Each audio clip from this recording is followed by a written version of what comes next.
নমস্কার বন্ধুরা, মলি কিচেনে তোমাদের স্বাগত।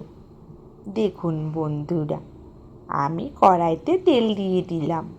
তারপরে ওর মধ্যে কালো জিরে, শুকনো লঙ্কা দিয়ে একটু নাড়াচাড়া করে নিলাম। নাড়াচাড়া করে উচ্ছেগুলো কড়াইয়ের মধ্যে দিয়ে দিলাম এক এক করে। দিয়ে ওর মধ্যে হলুদ নুন দিয়ে ভাজা ভাজা করে নিই। আবার একটু দাঁড়িয়ে আবার একটু নাড়াচাড়া করে আবার ভেজে নেব। একটু লালচে ভাজতে হবে তো, তার জন্য। তারপরে ভাজা করে নিয়ে তারপরে বাটির মধ্যে তুলে নিলাম।